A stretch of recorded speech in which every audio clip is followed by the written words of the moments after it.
Ngikubingelele mbukele ngiphinde ngikwamukele kwesimanje sokuthatha zona indaba efika ngaso-ke isikhathi uPhenduli-ke ukhiphe konke-ke lokhu okwamenza ayeke laphana-ke indaba yoku-actor njengoba-ke wayethanda kakhulu-ke ukuthi-ke a-acte. Uchaze-ke isitori sakhe esenzeka ngesikhathi-ke eyozama-ke khona-ke umsebenzi ukuthi-ke athole-ke itoho laphana-ke khona-ke eku-acteni mbukele. Nasi-ke isitori sikaPenny Ntuli echaza kabanzi ngokuthi kwenzakalani-ke ngesikhathi-ke eyofuna-ke wona-ke umsebenzi laphana-ke kukhona-ke uku-actor mbukeli. Siyabonga.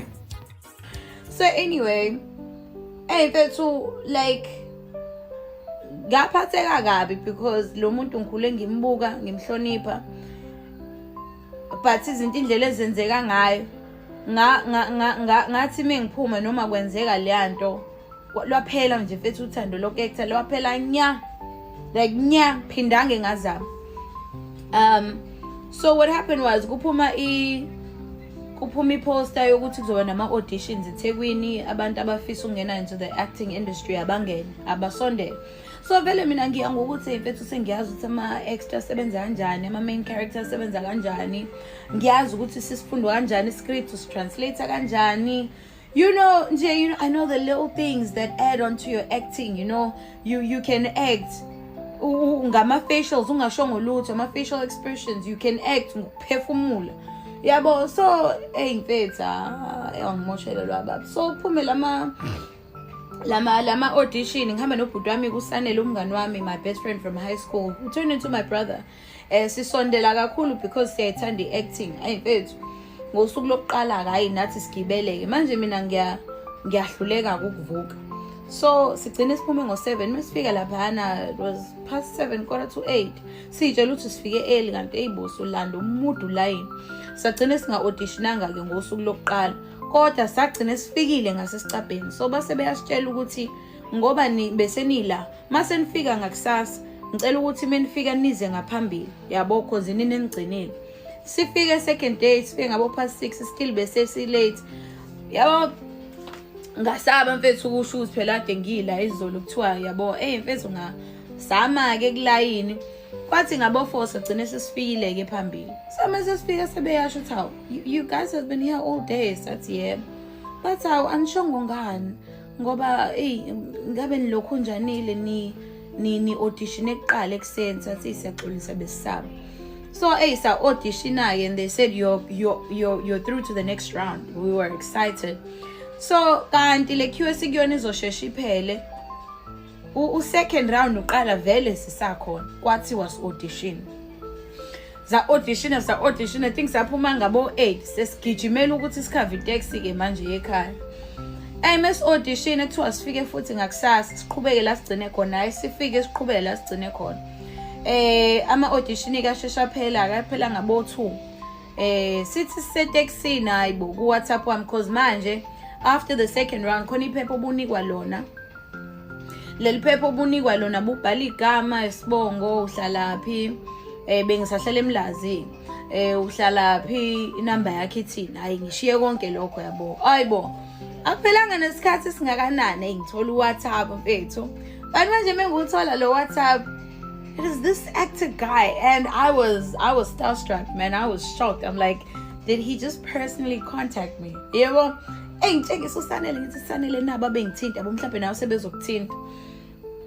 But yabo khona lento engizwa ukuthi no, but this is off, yabo, ngoba muya kwama audition, yabo, you don't get directly contacted by judge.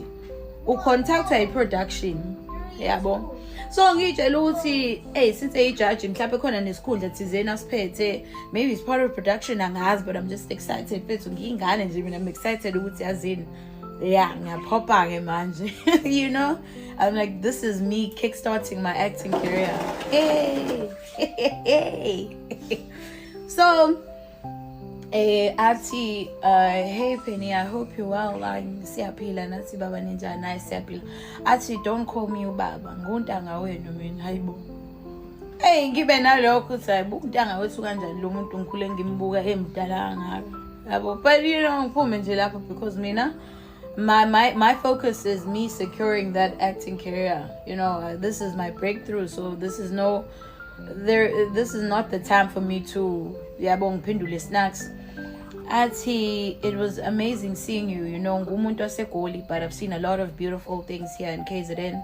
No, I think babethi Natal. I've seen a lot of beautiful things here go Natal. You know, ulwandle, abantu base Natal, the language, the culture, and you. Mina ngumuntu ke who can read the room. Mina ngeke ungidide ngingakutshela mengena endaweni uthi oh lo la kukanjani kukanjani. Manje I can read the room even kwama text ke mina ayiqala kudala lena. Athi ngithi mina and you. Ngibuza ukuthi manje lo bhuti ufuna ngiphendule kanjani.